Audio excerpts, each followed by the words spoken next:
Hi అండి, welcome to Lalitha talks 99. తర్వాత మనకి బిగ్ బాస్ సీజన్ 8 తెలుగుకి సంబంధించి మనకి సోమవారం రోజు మండే రోజు నామినేషన్స్ జరిగాయా లేకపోతే అందరూ నామినేట్ అయ్యారా, ఏం జరిగింది ప్రాసెస్ అనేది చూద్దాం. సో మనకి సోమవారం ఎపిసోడ్ స్టార్ట్ అయ్యేప్పటికీ ఎపిసోడ్ కానీ లైవ్ రెండు కలిపే చెప్తున్నాను. ఎపిసోడ్ స్టార్టింగ్ అప్పుడు బిగ్ బాస్ చెప్తారు అందరూ నామినేట్ అయ్యారు ఇవాళ, ఎందుకంటే లాస్ట్ వీక్ కదా బిగ్ బాస్ అందరినీ డైరెక్ట్గా నామినేట్ చేసేస్తారు. So except Avinash ticket to finale వెళ్ళాడు కాబట్టి మిగిలిన అందరూ కూడా నామినేట్ అయ్యారు అన్నట్లు చెప్తారు బిగ్ బాస్. తర్వాత రెండోసారి మళ్ళీ అసెంబ్లీ చేస్తారు మన గార్డెన్ ఏరియాలో. సో అసెంబ్లీ అయినప్పుడు అందరికీ మళ్ళీ బిగ్ బాస్ ఇంకొక టాస్క్ పెడతారు. సో వరుసగా అందరి ఫొటోస్ పెడతారు ఎక్సెప్ట్ అవినాష్. ఎందుకంటే అవినాష్ టికెట్ టు ఫినాలే వెళ్ళిపోయాడు కాబట్టి ఫైనలిస్ట్ కాబట్టి. సో అందరి ఫొటోస్ పెడతారు. ఈ ఎవరైతే 6 మంది ఉన్నారు కదా, 6 మెంబర్స్ ఫొటోస్ ఉంటాయి వెనుక. సో దానికి ఈ బిగ్ బాస్ చెప్పే టాస్క్ ఏమంటాయి ఇక్కడ. సో ఈ అవుట్ ఆఫ్ 6 ఎవరినైతే మీరు ఫైనలిస్ట్గా చూడకూడదు అనుకుంటున్నారో, ఫైనలిస్ట్కి అన్డిజర్వ్డ్ అనుకుంటున్నారో, సో మనకి ఎవరైతే అన్డిజర్వ్డ్ అంటే అర్హత లేదు, ఫైనల్స్కి వెళ్ళి అర్హత లేని వాళ్ళ ఫోటోని తగిన రీజన్స్ చెప్పి దాన్ని కొంచెం బర్న్ చేయాల్సి ఉంటుంది. సో అది టాస్క్ అనమాట. సో ఈ టాస్క్ స్టార్ట్ అయినప్పుడు స్టార్టింగే మనకి అంటే కొద్దిగా జరిగింది కదా ఎపిసోడ్లో. తర్వాత దీంట్లో ఎవరికంటే ఫస్ట్ ఫైనలిస్ట్ అయినటువంటి అవినాష్ తోటి ప్రోగ్రామ్ స్టార్ట్ అవుతుంది, అంటే ఈ టాస్క్ స్టార్ట్ అవుతుంది. అవినాష్ వచ్చి విష్ణు అన్డిజర్వ్డ్ అన్నట్లు తన పిక్చర్ని బర్న్ చేస్తారు. సో తన చెప్పిన రీజన్ ఏమంటే విష్ణుకి ఆల్రెడీ వచ్చినప్పటి నుంచి కూడా తనకి గేమ్ మీద అంత ఇంట్రెస్ట్ లేదు, నేను గేమ్లో ఉండదలుచుకోవట్లేదు బిగ్ బాస్, నేను పెద్దగా ఆడట్లేదు, నాకు ఇంట్రెస్ట్ లేదు అని చెప్పి అనటం ఒకటి. తర్వాత తను ఏ గేమ్స్లోనూ విన్ అవ్వకపోవటం కూడా ఒకటి. సో ఇవన్నీ అంటే ఈ అన్ని రీజన్స్ తోటి తనని నామినేట్ చేసినట్లు అవినాష్ చెప్తాడు. సో తర్వాత విష్ణు కూడా లేదు నేను ఎప్పుడు అట్లా చెప్పలేదు, హౌస్లో నేను ఉండను అని చెప్పని అనలేదని కొంచెం ఆవిడ ఇక్కడైతే అబద్ధం చెప్తుంది. ఆల్రెడీ తను ఇంతకుముందు 2-3 సార్లు అన్నది కూడా అది తెలిసింది. సో తర్వాత ఎక్కువ డిఫెండ్ చేయకుండా తను ఓకే అని చెప్పాలంటది. తర్వాత సెకండ్ విష్ణుకి మళ్ళీ ఇస్తారు. సో విష్ణు అన్డిజర్వ్డ్ అన్నది విష్ణు ఫైనలిస్ట్ రేస్ నుంచి తప్పుకున్నది. సో విష్ణు ఇప్పుడు రెండో వాళ్ళని నువ్వెవరిని నామినేట్ చేస్తావు విష్ణు అని చెప్పనేసి బిగ్ బాస్ ఆవిడకి ఛాన్స్ ఇస్తే గౌతమ్ని నామినేట్ చేస్తుంది. గౌతమ్కి నామినేషన్ అనే వస్తుంది. So Gautam undeserved for the finalist అంటే టాప్ 5లోకి గౌతమ్ అన్డిజర్వ్డ్ అనేసి విష్ణు అభిప్రాయపడుతుంది. ఎందుకంటే విష్ణుకి తనతోటి ఇంటరాక్షన్ తక్కువ అంట. గౌతమ్ కృష్ణ విష్ణుతో ఇంటరాక్ట్ అవ్వడం చెప్పనేది point. So this is very silly అనమాట. ఇక్కడ ఏమంటే ఫైనల్స్కి వెళ్ళేదానికి ఎవరు అన్డిజర్వ్డ్ అని చెప్పి అన్న పాయింట్ దగ్గర వచ్చినప్పుడు ఆవిడతో ఇంటరాక్ట్ అయినంత మాత్రాన వాళ్ళు డిజర్వ్ అయిపోరు, ఫైనల్స్కి వెళ్ళిపోరు కదా. There are so many factors కదా. ఎందుకంటే ఒక మనిషిని ఫైనల్స్కి వెళ్ళాలంటే వాళ్ళ ఓవరాల్ పర్సనాలిటీ కానివ్వండి, తర్వాత వాళ్ళు గేమ్ పరంగా ఎలా ఉన్నారు, హౌస్ మేట్స్తో ఎలా ఉన్నారు, హౌస్లో ఎలా ఉన్నారు, ఇవన్నీ చూసుకున్న తర్వాత వాళ్ళకి ఫైనల్స్కి వెళ్ళాలి. కానీ నువ్వు నాతో సరిగా మాట్లాడలేదు కాబట్టి నువ్వు ఫైనల్స్కి వెళ్ళే అర్హత లేదని చెప్పటం వెరీ సిల్లీ రీజన్ తోటి ఎవడే విష్ణు నామినేట్ చేసింది గౌతమ్ని. ఎందుకంటే ఇంకా నబీల్ ఉన్నారు, ప్రేరణ, వీళ్ళందరూ ఉన్నారు కదా. సో ప్రేరణతో పోలిస్తే ప్రేరణ చాలా యారగెంట్, మాటలు ఈజీగా వదిలేస్తుంది. అందులో తను టాప్ 5లో కూడా లేదు ప్రేరణ. మనకి లాస్ట్ ఫ్యామిలీ వీక్ వచ్చినప్పుడు ఫైనలిస్టులు వాళ్ళని పెట్టమంటే టాప్ 5లోకి ఎవరిని పెట్టలేదు. నాకు గుర్తున్నంత వరకు మన విష్ణుప్రియ వాళ్ళ ఫ్యామిలీ కూడా గౌతమ్ని ఏదో పెట్టినట్లుంది సెకండ్ అలాగా. సో ఇన్ని ఉన్నప్పుడు గౌతమ్ కిషన్ని తను సెలెక్ట్ చేయడం ప్యూర్లీ ఫేవరెటిజం. ఎందుకంటే ఇప్పుడు వీళ్ళు ఉన్నారు కదా, ప్రేరణ, నబీల్ ఉన్నారు కదా, నిఖిల్ ఉన్నారు కదా. నిఖిల్ అంటే ఓకే టాప్ 5 ఉన్నారు, ప్రేరణని పెట్టుండొచ్చు. ఎందుకంటే ప్రేరణ మాటలు ఈజీగా వదిలేస్తుంది. సో తర్వాత నిన్న ఫైనల్స్లో చూస్తే కూడా తన ఓటింగ్ కూడా చాలా తక్కువ పడింది కాబట్టి ప్రేరణని చూస్ చేసి ఉండొచ్చు కదా. సో గౌతమ్ని చూస్ చేసుకోవటం అనేది ప్యూర్గా ఫేవరెటిజం అనిపించింది. సో ఎందుకంటే నువ్వు నాతో ఇంటరాక్ట్ అవ్వలేదు అనేది ఆమె చెప్పిన రీజన్ వెరీ సిల్లీ అనిపించింది. సో ఇంటరాక్ట్ అవునంత మాత్రాన ఫైనల్స్కి వెళ్ళరా అనేది ఏంటో మరి నాకు అర్థం కాలేదు. ఈవిడ ఎంత మాత్రం ఇంటరాక్ట్ అనేది ఈవిడ కూడా చూసుకుంటే బాగుండేది. గౌతమ్ని నామినేట్ చేసిన తర్వాత గౌతమ్కి మళ్ళీ బ్రేక్ ఇచ్చిన తర్వాత బ్రేక్లో కొంచెం మాట్లాడుకుంటుంటారు. విష్ణు, రోహిణి వీళ్ళందరూ కూడా డిస్కస్ చేసుకుంటుంటారు ఈ ప్రాసెస్ మీద. తర్వాత గౌతమ్కి ఛాన్స్ వస్తుంది. గౌతమ్కి బిగ్ బాస్ చెప్తారు, గౌతమ్ ఇప్పుడు మీ ఛాన్స్, మీరు ఎవరిని అన్డిజర్వ్డ్ అని ఎవరు అనుకుంటున్నారు మీరు అంటే నిఖిల్ పేరు చెప్తాడు. సో నిఖిల్ అప్పుడు కొంచెం అవునా నేనెందుకు అంటే ఈ మధ్యలో గౌతమ్ ఛాన్స్ వస్తుంది కదా, ఈ మధ్యలో ప్రేరణ వెళ్ళేసి వీళ్ళతోటి మాట్లాడుతుంది నీకు గౌతమ్ నువ్వు నా పేరు తీసుకురాకు అని చెప్పనేసి ఈవిడ అన్ని వేషాలు వేస్తుంది. అందితే జుట్టు అందకపోతే కాళ్ళు లెక్క కదా. సో ఆ విధంగా మన ఇవి ఈ కే బ్యాచ్ తెలివితేటలు అన్నీ చూపించింది మళ్ళీ వచ్చి. సో తర్వాత నిఖిల్కి అన్డిజర్వ్డ్ అని చెప్పనేసి గౌతమ్ కృష్ణ అనగానే గౌతమ్ కృష్ణ ఏ రీజన్ తోటి అంటే గౌతమ్ కృష్ణని రాంగ్ పోర్ట్రే చేస్తున్నాడు నిఖిల్. ఆ పోర్ట్రే అనే పదాన్ని వాడాడు లాస్ట్ టైం నామినేషన్స్ అప్పుడు. So Gautam you are portraying very wrongly అన్న సెన్స్లో చాలాసార్లు వాడాడు ఆ పదాన్ని. నిఖిల్ అన్న ఆ రీజన్ తోటి నేను నిన్ను అన్డిజర్వ్డ్ అనుకుంటున్నాను అని చెప్పని గౌతమ్ కృష్ణ అనగానే నిఖిల్ అంటాడు అదేంటది ఆ సింగిల్ ఓట్ కోసం నేను ఫైనల్స్కి వెళ్ళే అర్హత లేదా, అదే అలాగంటావంటే నువ్వు ఆ పోర్ట్రే అన్నది గౌతమ్ కృష్ణ అంటాడు. అప్పుడు ఆ పోర్ట్రే అనే పదం చాలా పెద్దది, నువ్వు నన్ను ఒక లేబుల్ చేస్తున్నావు. సో నాకు సంబంధించినంత వరకు నువ్వు నా గురించి అంటే ఒక రాంగ్లో నువ్వు నా గురించి పోర్ట్రే అన్న పదాన్ని నువ్వు వాడటం వల్ల నేను ఏదో చేసేస్తున్నట్లు అనిపిస్తుంది అని చెప్పనేసి అంటాడు. సో తర్వాత ఈ డిస్కషన్ జరుగుతున్నప్పుడు మధ్యలో యాక్చువల్గా అయితే గౌతమ్ కృష్ణ తప్పు చేశాడు, కానీ గౌతమ్ కృష్ణ చేసిన తప్పు కన్నా నిఖిల్ చేసిన తప్పు కూడా చాలా ఎక్కువ ఉంది ఇక్కడ. ఎందుకంటే వీళ్ళందరూ కావాలనే రిపీటెడ్గా అతన్ని ట్రిగ్గర్ చేసేలాగా మాట్లాడుతున్నారు. అది వాళ్ళ టాలెంట్, వాళ్ళకి వెన్నతో పెట్టిన విద్యలాగా ఉంది ఇక్కడ. సో నిఖిల్ కావాలనే గౌతమ్ ట్రిగ్గర్ చేస్తే ఏమంటాడంటే గౌతమ్ నీది గేమ్ ప్లే ఉంది, నువ్వు ఆడే గేమ్ ప్లే అలాగే ఇలాగని చెప్పేసి మళ్ళీ పక్కన కావాలని ట్రిగ్గర్ చేసేలాగా చూసావు నబిల్, నేను చెప్పాను కదా నబిల్ ఇంతకుముందు నీతో అన్నట్లు మాట్లాడతాడు. అంటే వీళ్ళు ఆల్రెడీ మాట్లాడుకుంటున్నారు గౌతమ్ కృష్ణ గురించి. నీకు నేను చెప్పాను కదా నబిల్ అని చెప్పేసి పక్కన నబిల్ని అడగటం పిల్లికి ఎలక్ సాక్ష్యం లాగా చెప్పుకుంటుంటారు. తర్వాత సో ఇక్కడ ఏమంటాడంటే ఇక్కడ వీళ్ళ హీటెడ్ ఆర్గ్యుమెంట్లో వచ్చిన పదాలు ఏమంటే నిఖిల్ వాడింది. సో నువ్వు ఒక పర్సన్తో క్లోజ్ అంటావు, మళ్ళీ ఆ ఫన్ పేరుతోటి వాళ్ళతో ఏదో కెలికావు అని చెప్పారంటాడు. అంటే ప్రేరణ విషయం తీసుకొచ్చి నువ్వు ఫన్ అని చెప్పేసి అవును కెలికావు. సో తర్వాత ఆపోజిట్ పర్సన్ నుంచి రియాక్షన్ రాగానే ఆ పదాన్ని తీసుకుని మళ్ళీ నామినేషన్లో పెడుతుంటావు. సో నీది ఇదంతా గేమ్ ప్లే, నువ్వు ఇది ఒక స్క్రీన్ ప్లే రాసుకొని దాని ప్రకారం నువ్వు చేస్తున్నావు దీని అంతా అని చెప్పనేసి మళ్ళీ ఏం చేస్తాడు, మళ్ళీ అదే పర్సన్ తీసుకొచ్చి ఇంకేదైనా పెద్ద ఒక గేమ్ పెట్టగా ఆ పర్సన్ తీసుకొచ్చి మళ్ళీ నువ్వు వాళ్ళకేదో నువ్వు గేమ్లో అవకాశం ఇచ్చినట్లు చూపిస్తావు. సో తర్వాత నువ్వేదో అమ్మాయికుడు అన్నట్లు నిరూపించుకోవాలని చూస్తావు అన్నట్లు అంత పెద్ద పెద్ద మాటలు మాట్లాడతాడు నిఖిల్ గౌతమ్ కృష్ణ గురించి. సో ఏ విషయంలో అంటే ప్రేరణ అనే ఈ సీతాఫలం టాస్క్లో ఫన్ అని చెప్పని మాట్లాడి తర్వాత ఆవిడ సిగ్గులేదంటే దాన్ని తీసుకెళ్ళి నామినేషన్ పాయింట్ పెట్టడం, మళ్ళీ తర్వాత మొన్న కంటెండర్ రేస్లో ప్రేరణని తీసుకొచ్చి కంటెండర్ ఇతను తేజాన్ని పక్కన పెట్టి ప్రేరణని తీసుకొచ్చి కంటెండర్ రేస్కి సెలెక్ట్ చేసుకోవటం గౌతమ్ కృష్ణ ప్రపోజ్ చేస్తాడు కదా. సో ఇవన్నీ దృష్టిలో పెట్టుకుని ఇన్ని పెద్ద పెద్ద పదాలు మాట్లాడతాడు నిఖిల్ గౌతమ్ కృష్ణ గురించి. సో నువ్వు ఒకసారి ఫ్రెండ్ అంటావు, తర్వాత వాళ్ళతో ఫన్ అంటావు, మళ్ళీ వాళ్ళని ఫన్ పేరుతో గెలుపుతావు, తర్వాత వాళ్ళు ఏదైనా ఆపోజిట్ పర్సన్ రియాక్ట్ అయితే నువ్వు నామినేషన్ చేస్తావు, మళ్ళీ నామినేట్ చేసిన పర్సన్ని మళ్ళీ తీసుకొచ్చి ఏదైనా ఇంకొక పెద్ద ఏదైనా గేమ్ పెడితే ఆ గేమ్లో వాళ్ళని తీసుకొచ్చి పెడతావు, నువ్వేదో అమ్మాయి కూడా అన్నట్లు ఇట్లాంటి పెద్ద పెద్ద పదాలన్నీ వాడేస్తాడు నిఖిల్. అబ్బాయిని చాలా ట్రిగర్. ఎందుకంటే ఇక్కడ గౌతమ్ కృష్ణ సింగిల్గా ఉన్నాడు, సోలోగా ఉన్నాడు అని అబ్బాయి చెప్తుంటే అబ్బాయి వాటిల్లో సోలో కూడా ఉండొచ్చు. కాకపోతే బట్ అతను లోన్లీగానో లేకపోతే అలోన్గా ఫీల్ అవుతున్నప్పుడు ఒకలాంటి ఆలోచనలు వస్తాయి. ఎప్పుడైతే మనం మణికట్టుని ఎట్లాగైతే ట్రిగ్గర్ చేసే మాట్లాడతారు, సింపుల్ వర్డ్స్నే వాడేస్తుంటారు అనమాట. సో అట్లాగా గౌతమ్ కృష్ణ బాగా ట్రిగ్గర్ చేసేలాగా మాట్లాడినాడు నిఖిల్ ఇక్కడ. ఇట్లాంటి పెద్ద పెద్ద పదాలు కాదు, అంటే సారీ వాయిస్ అంటే పదాలు చాలా పెద్దవి, కానీ ఆయన చెప్పిన టోన్ నార్మల్ టోన్లో చెప్పినట్లు కొంచెం బిల్డప్ లాగా ఇస్తుంటాడు ఇక్కడ నిఖిల్. సో తర్వాత ఫ్రెండ్ అని చెప్పని మళ్ళీ నిఖిల్ ఇంకొక అపాండం ఏమంటే గౌతమ్ కృష్ణ ఫ్రెండ్ అంటాం, మళ్ళీ ఫ్రెండ్నే తీసుకొచ్చి నామినేట్ చేస్తామంటే నిజమే కదా, ఫ్రెండ్షిప్ వేరు నామినేషన్ వేరు అనేది చెప్తున్నారు. అదంతా కూడా గేమ్, అది అంతా నిజమే. అది దాన్ని అబ్బాయిని ట్రిగ్గర్ చేసేలాగా మాట్లాడేసరికి మళ్ళీ పక్కన అడుగుతాడు అవును కదా ప్రేరణ అని చెప్పనేసి ఇట్లాగనేసి. సో తర్వాత అందుకని గౌతమ్ కృష్ణ ఇస్తాడు స్క్రీన్ ప్లాన్ ఎలా అంటావు నువ్వు, స్క్రీన్ ప్లాన్ నేను ఎట్లా చేస్తాను, సో మొదటి ఏం జరిగిందని మొత్తం చెప్పుకొని వస్తాడు. సో స్టార్టింగ్ రెడ్ టీమ్ అప్పుడు కూడా మేము ముగ్గురం కలిసి ఆడాము, ముగ్గురం కలిసి ఆడుతున్నప్పుడు వీళ్ళు ఏం చేస్తారంటే ముగ్గురు బాధ్యత. ఇప్పుడు ఒక టీమ్గా ఉన్నప్పుడు గెలిచినా ఓడినా బాధ్యత అనేది ముగ్గురిది ఉంటుంది.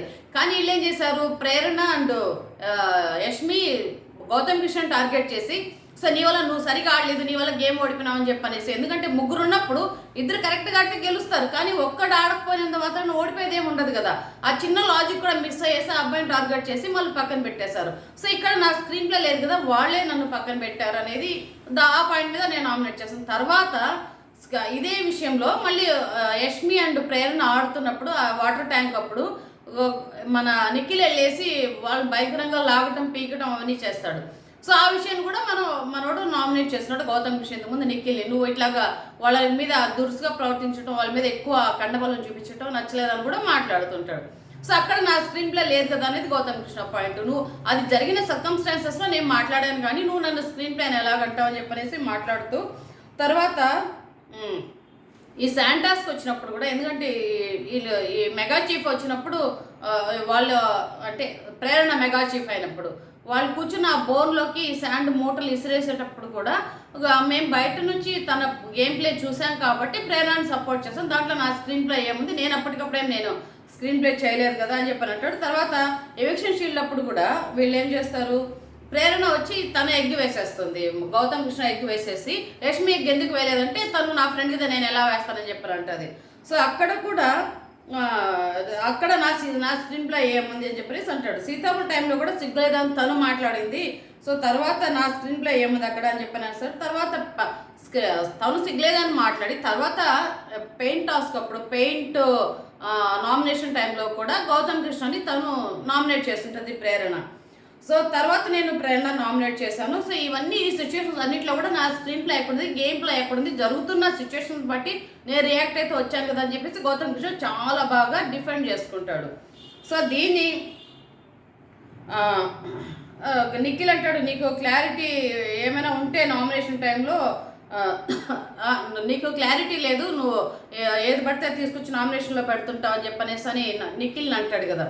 సో ఎందుకంటే లాస్ట్ వీక్ ఆ బుక్ టాస్క్లో కూడా నామినేషన్స్ సిల్లీ నామినేషన్స్ పెడతాడు, క్లారిటీ లేకుండా పెడతాడు నిఖిల్ అని చెప్పనేసి గౌతమ్ కృష్ణ అని ఉంటాడు. కాబట్టి అంటాడు నాకైతే క్లారిటీ ఉంది, నీకు క్లారిటీ లేదు, అది నువ్వు చూసుకో అని చెప్పనేసి అంటాడు. తర్వాత నిఖిల్ అంటాడు అనమాట, నేను క్లారిటీ లేకుండా నామినేషన్ చేయట్లేదు, తర్వాత రోహిణికి విష్ణుకి జరిగిన టైంలో కూడా నేను ఎవరిని నామినేట్ చేయలేదు, అది వాళ్ళ పర్సనల్ విషయము, పృథ్వీకి నీకు జరిగిన విషయంలో కూడా నేనైతే ఆ టాపిక్లో నేను ఎవరిని నామినేట్ చేయలేదు కదా, సో నేను గేమ్ పరంగానే నామినేట్ చేస్తానని నిఖిల్ డిఫెండ్ చేసుకుంటాడు. సో గేమ్ పరంగా నామినేట్ చేస్తే మరి యష్మికి సంబంధించి ఆ ఎగ్గు ఏదైతే గుడ్డు దాని లోపల వేసేటప్పుడు తేజ నామినేట్ చేశాడు, కానీ యష్మిని నామినేట్ చేయలేదు, అక్కడ పర్సనల్గా తీసుకున్నాడు. నిఖిల్ ఎంత ఫ్లిప్ అయ్యాడంటే అక్కడ అబద్ధం అనమాట. అదేవిధంగా నో అంటే నో అని చెప్పనేసి యష్మి విషయంగా తీసుకొచ్చి ఇతన్ని నామినేట్ చేశాడు గౌతమ్ కృష్ణని. సో అన్నీ చేసింది నిఖిల్ చేస్తేనే మళ్ళీ కావాలనేసి ఏదో శుద్ధపోసు మాటలాగా మాట్లాడాడు నిఖిల్ అని నాకు అనిపించింది ఇది. సో తర్వాత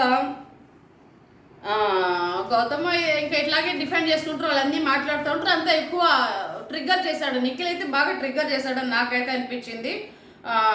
మళ్ళీ మధ్యలో నిఖిల్ మాట్లాడుతుంటే పక్క నుంచి విష్ణుప్రియ అందిస్తుంది, వీళ్ళు ఎంత ఫేవరెట్స్ ఎంత గ్రూప్ ప్లే అనేది ఇక్కడ మళ్ళీ అర్థమవుతుంది. అదర్వైజ్ ఎంత టార్గెట్ చేస్తాడు గౌతమ్ కృష్ణ అనేది విష్ణు అందిస్తుంది. మళ్ళీ తేజ సూట్ కేసు విషయం కూడా మాట్లాడు నిఖిల్ అనేసి పక్కన అందిస్తూ ఉంటుంది. ఇవన్నీ లైవ్లో జరిగాయి.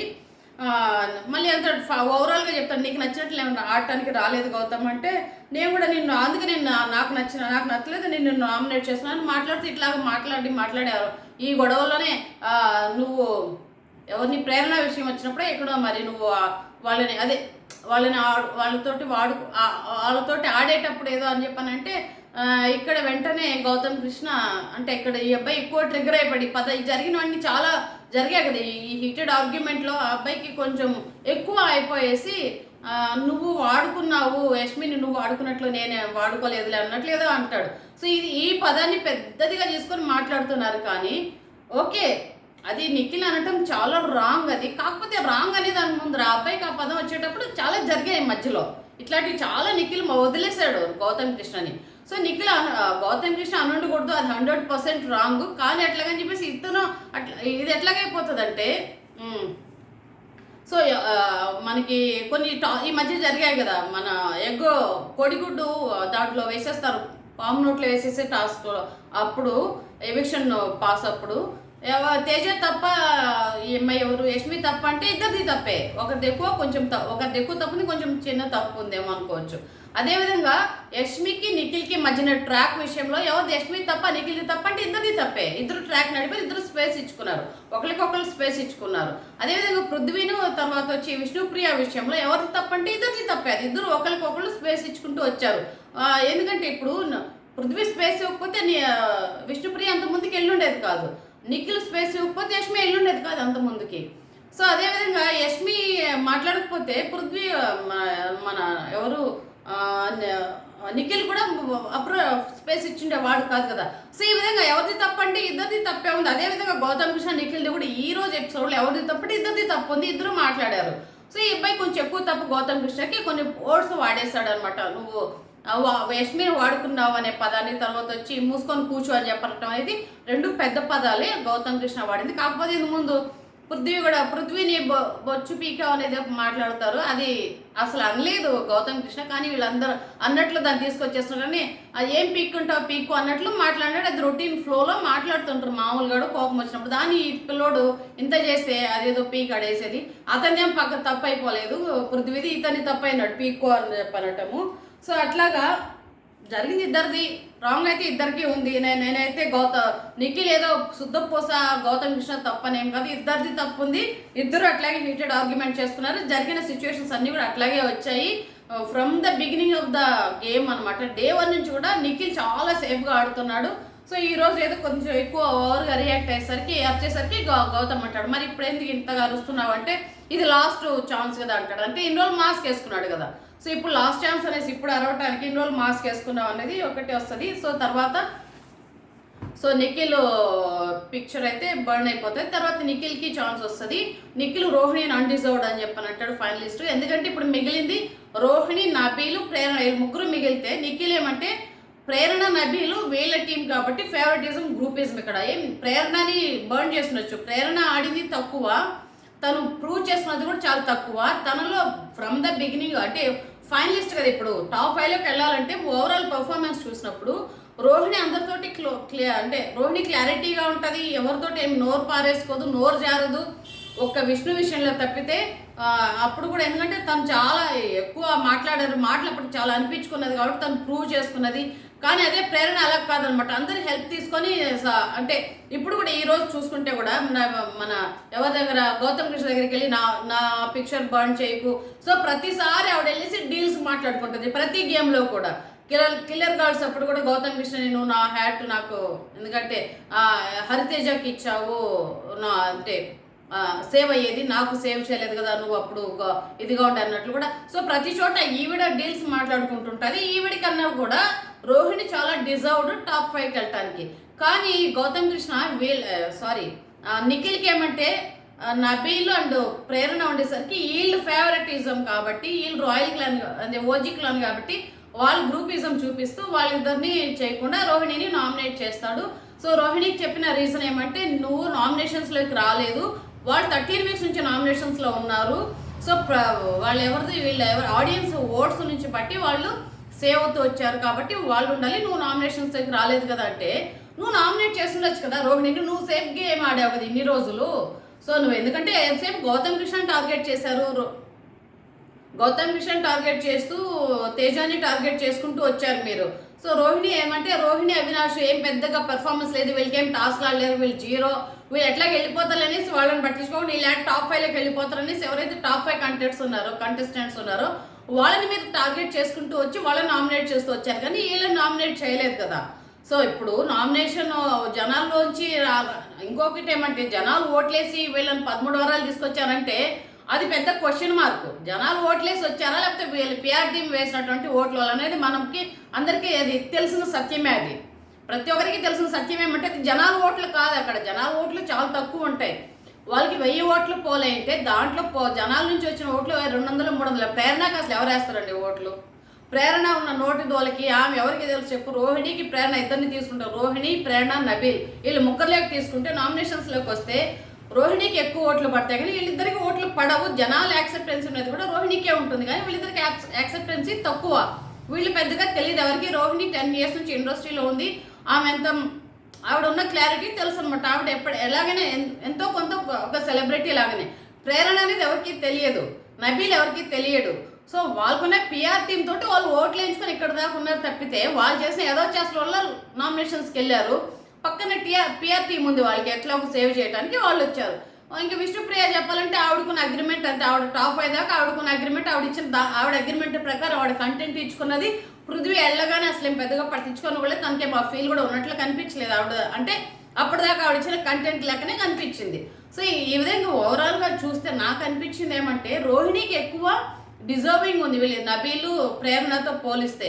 రోహిణి తను ఎంత అంటే ఒక శివంగిలాగా ఆడి శివంగిలాగా ప్రూవ్ చేసుకునింది, ఎంటర్టైన్మెంట్ ఇస్తుంది. వీళ్ళు ఆడియన్స్ ఓట్సే కాదు కదా, ఓవరాల్గా నువ్వు చూసుకున్నావంటే తను నామినేషన్స్లోకి వచ్చింటే ఖచ్చితంగా సేవ్ అయ్యేది తను. సో రోహిణికి చాలా ఎక్కువ ఫ్యాన్ ఫాలోయింగ్ ఉంది బయట.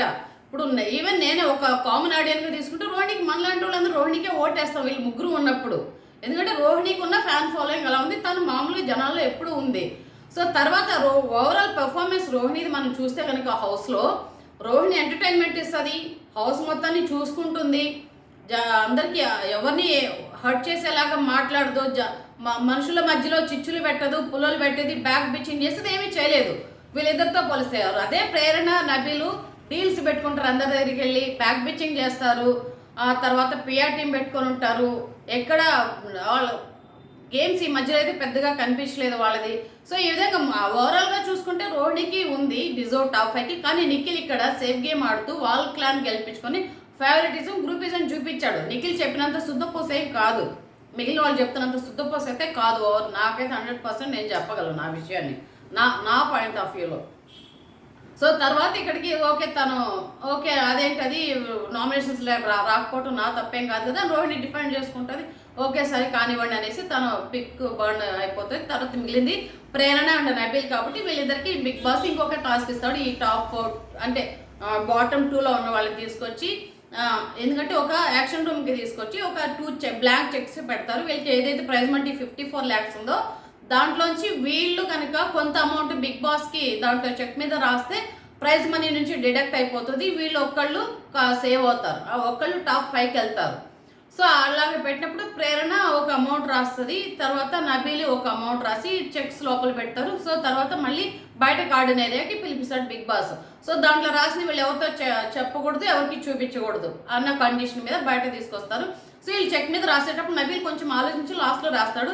ఈ బయట ఎవరైతే కూర్చొని ఉన్నారో హాల్లో వీళ్ళందరూ అనుకుంటుంటారు, నిఖిల్ వీళ్ళందరూ అరే వాడు రాయుడు నబీలు అని చెప్పేసి వీళ్ళు ఓవర్ ఎక్స్పెక్టేషన్, అంటే ఇదే వీళ్ళది ఎంత ఓవర్ అనమాట. వీళ్ళు నబీల్ రాయుడు వాడు వచ్చేస్తాడు కావాలంటే నామినేషన్స్కి వెళ్తాడు కానీ ప్రైజ్ మనీ నుంచి తగ్గించాడు అని చెప్పనేసి అనుకుంటూ ఉంటారు. సో తర్వాత ఎవరో పక్కన విష్ణుప్రియ అంటది, లేదు నబీల్ రాస్తాడు, హరితేజ నామినేట్ చేయడానికి 50,000 డబ్బులు వాడేస్తాడు కదా, వాడు ఖచ్చితంగా రాస్తాడు, ఎంతో కొంత అమౌంట్ డిడక్ట్ అవుతుంది ప్రైజ్ మనీ నుంచి అని చెప్పని అనుకుంటారు. సో తర్వాత బిగ్ బాస్ తీసుకొచ్చి బయట గార్డెన్ ఏరియాలో ఇట్లా పెట్టించి మళ్ళీ చెప్తారు, సో మీ ఒక షెడ్ చేసేయచ్చు దాన్ని ఇట్లాగా దాంట్లో వేసేస్తే మొత్తం పీస్ అయిపోయేలాగా ఉంటుంది. సో మేము మళ్ళీ హౌస్ మేట్స్ అందరికీ కూడా చెప్తారు, చూడండి హౌస్ మేట్స్ వీళ్ళిద్దరికి కొంత అమౌంట్ అయితే రాస్తారు వీళ్ళు. సో మీరందరూ ఎవరైతే ఇప్పుడు బయట ఉన్నారో వాళ్ళు కనుక నామినేషన్స్లో, ఇప్పుడు వీళ్ళందరూ నామినేషన్స్లో ఉన్నట్లే కదా, సో మీరు వాళ్ళని కన్విన్స్ చేయండి చెక్ షెడ్ చేసేలాగా అని చెప్పానంటే గౌతమ్ కృష్ణ అంటాడు, అరే మీరు ఇన్ని రోజులు నామినేషన్స్లో ఉన్నారు, గౌతమ్ మన నిఖిల్ చెప్పిన పాయింటే, మీరు ఇన్ని రోజులు నామినేషన్స్లో ఉండి సేవ్ అవుతూ వచ్చారు కదా, సో ఎందుకు ఇప్పుడు ప్రైజ్ మనీని వేస్ట్ చేయటము, నామినేషన్స్లోకి వచ్చేస్తే మీరు ఎట్లాగో సేవ్ అవుతారని కాన్ఫిడెన్స్ ఉంది కదా అంటారు. తర్వాత నిఖిల్ కూడా అంటాడు మీరందరూ సేవ్ అయ్యే అవకాశం ఉందని చెప్పేసి అందరూ కొంచెం వాళ్ళని కన్విన్స్ చేస్తారు. సో తర్వాత ఓకే మేము స్టార్ట్ చేసేస్తామంటే ఎంత అమౌంట్ రాస్తారో చెప్పండి అంటే ప్రేరణ పాపం 4,30,000 4,30,000 రాస్తుంది, నబీలు 15 lakhs రాసేసి ఉంటాడు. ఎంత అంటే వీళ్ళు ఎంత వణుకుతున్నారో చూడండి. నబీలు అందరినీ వాళ్ళకి ఆ మధ్య ఎవరికి రోహిణికి ఇచ్చాడు అనుకుంటా, నువ్వు అందరితోటి డీల్ పెట్టుకుంటావు తర్వాత నామినేషన్స్కి భయపడతావు అని చెప్పినట్లు రోహిణి అంటారు. నబీల్ ఎంత భయపడ్డాడు ఇక్కడ కనిపించింది. 15 lakhs ప్రైజ్ మనీ నుంచి తీసేస్తే మిగిలేదు 40 లక్షలే కదా. సో ఎందుకంటే ఆడ విన్నర్ అమౌంట్ ఎంత డిడక్ట్ అయినా పర్లేదు, నేను మాత్రం సేవ్ అయిపోవాలి, నేను నామినేషన్స్లోకి వెళ్ళకూడదు అని చెప్పని భయపడి రాసుకున్నాడు కదా ఇక్కడ. మళ్ళీ ఎందుకు ఊరికే శుద్ధపోసం మాట్లాడి వీళ్ళందరూ అనేసి అనిపిస్తుంది. సో ఓకే తర్వాత ఇద్దరు షెడ్ చేసేస్తారు, వాళ్ళిద్దరు కూడా అందరితో పాటు కలిసి నామినేషన్స్లోకి వచ్చేస్తారు. సో ఇంతవరకు అయితే జరిగింది మనకి. దీంట్లో ఇప్పుడు ఓవరాల్గా మనకి ఇవాళ నడుస్తున్న బర్నింగ్ ఇష్యూ ఏమంటే గౌతమ్ తప్ప నిఖిల్ తప్ప అంటే ఇద్దరిది తప్పు ఉంది. ఎవరిది తప్పు ఒకరిది తప్పు ఇంకొకరు ఒప్పు అని చెప్పని మనం అనుకోవటానికి లేదు. సో ఈ రోజు గౌతమ్ కృష్ణ మాటలు వదిలిండొచ్చు. అబ్బాయి ఒక మాట వదిలే ముందర నిఖిల్ చాలా మాట్లాడాడు, చాలా విధంగా ట్రిగ్గర్ చేశాడు. నేను ఇంతకుముందు చెప్పినట్లే. సో నాకు సంబంధించినంత వరకు ఇద్దరిది తప్పు ఉందని నేను అనుకుంటున్నాను. ఈ మధ్యలో మాటలు వదిలే మధ్యలో మన నిఖిల్ ఇంకొక విషయం కూడా బయట ఎక్స్పోజ్ అయ్యాడు. ఏమంటే ఇంతకు ముందు అయిందే, కాకపోతే విష్ణుప్రియ చెప్పలేదు. ఇన్ని రోజులు ఆమె పృథ్వీ మాయలో ఉండింది కాబట్టి ఆమె ఎప్పుడు మాట్లాడలేదు. ఇప్పుడు వచ్చి బయట వచ్చి మాట్లాడుతుంది అన్ని. నిఖిల్ గౌతమ్ కృష్ణ అంటుంటాడు, నువ్వు ఎందుకు వాళ్ళకి హోప్ ఇచ్చావు, యష్మికి హోప్ ఇచ్చావు కదా గాజులు అది వేస్తూ అని చెప్పనేసి అని అంటాడు. అప్పుడు మన ఎవరి అమ్మాయి విష్ణుప్రియ అంటది, అదేంటది గౌతమ్ ఈమె స్టాండ్ తీసుకుంటుంది నిఖిల్కి. ఈవిడ టాపిక్ కోసం ఈవిడ ఎప్పుడు స్టాండ్ తీసుకోలేదు, ఏం కోసం ఈమె ఎప్పుడు స్టాండ్ తీసుకోలేదు. అదేందో కొత్తగా ఈరోజు ఈమె నిఖిల్కి స్టాండ్ తీసుకోవడం అనేది చాలా వింతగా విచిత్రంగా అనిపించింది. ఈవిడికి ఎంత డిస్రెస్పెక్ట్ అయినా కూడా, ఎంత సెల్ఫ్ రెస్పెక్ట్ పోగొట్టుకొని మాట్లాడింది, ఈమె కోసం ఈమె స్టాండ్ తీసుకోలేదు ఎప్పుడు. ఈ రోజు ఎందుకో కొత్తగా స్టాండ్ తీసుకోవడం అనేది చాలా వింతగా విచిత్రంగా విడ్డూరంగా అనిపించింది నాకైతే. లేదు మన ఓకే మేబీ సెన్సిటివ్, తను యష్మి లేదు మాట్లాడకూడదు, కాకపోతే టాపిక్ ఎలాగో వచ్చేసింది కాబట్టి వీళ్ళు ఎలాగ డిఫెండ్ చేసుకున్నారు, వీళ్ళు ఎవరేంటి అనేది ఇక్కడ అర్థమవుతుంది అనమాట ఇక్కడ.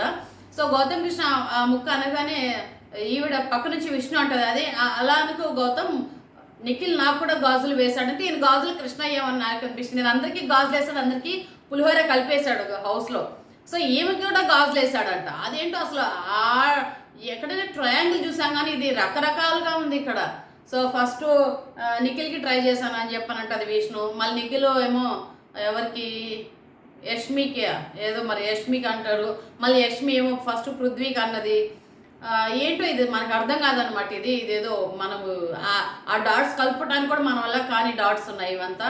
సో ఇట్లాగా ఈయన గాజులు కృష్ణ ఏమో అంత బాగా పులిహోర కలుపుతాడు మన నిఖిల్ బాబు, ఈవిడికి కూడా గాజులు వేసాడంటే విష్ణుప్రియ కూడా. మనకి ఏ విషయం తెలియదు, యష్మికి ఒకటికి వేసామనుకున్నాము, మనకి ఈవిడికి కూడా గాజులు వేస్తున్నాడంట. సో కాబట్టి ఆ గాజుల కృష్ణయ్య అంతా ఆయనది కూడా చాలా తప్పు అనేది నాకు అనిపించింది. గాజుల కృష్ణయ్య అనేది బయటపడ్డాడు మళ్ళీ ఒకరోజు. ఇవాళ కొత్తగా బయట వచ్చింది ఆయన నిఖిల్ బాబుది ఏదైతే ఆయన లీలల్లో ఆయన ఆడుతున్న నాటకంలో ఇవన్నీ కూడా ఇంకోటి కొత్త షేడ్ బయట వచ్చింది. సో ఇవాళ జరిగింది అదనమాట. సో అందరూ నామినేట్ అయ్యారు అనేది ఇవాళ మనకి ఎవరైతే ఎక్సెప్ట్ అవినాష్ అందరూ నామినేట్ అయ్యారు. సో మీ ఫేవరెట్ కంటెస్టెంట్ ఎవరైనా ఉంటే వాళ్ళకి ఓట్స్ వేయండి, ఎందుకంటే ఇదే ఫైనల్ ఛాన్స్. సో ఈ రోజు నుంచి కూడా ఓట్ అప్పీల్ ఉంటుంది. తర్వాత ఓకే ఓట్ అప్పీల్ ఉంటే కొత్త న్యూట్రల్ ఆడియన్స్ వాళ్ళని కొంచెం వాళ్ళ ఓట్ బ్యాంక్ వేసుకోవడానికి ఉపయోగపడుతుంది. సో ఎవరైతే మీ ఫేవరెట్ కంటెస్టెంట్స్ ఉన్నారో అందరికీ ఓట్ వేయటం అయితే చేయండి, ఎందుకంటే ఈ పిఆర్ టీం ఎక్కువ ఓట్లు వాళ్ళు వేసేసుకుంటుంటారు. మీరు కూడా మీ ఫేవరెట్ కంటెస్టెంట్స్ ఉంటే వాళ్ళకి ఓట్ వేసుకున్నారంటే వాళ్ళకి న్యాయం జరుగుతుంది. ఎవరైతే డిజర్వ్డ్ క్యాండిడేట్స్ ఉన్నారో వాళ్ళు టాప్ 5కి వెళ్ళేదానికి అవకాశం ఉందండి. సో థ్యాంక్ యూ అండి, థ్యాంక్ యూ ఫర్ వాచింగ్.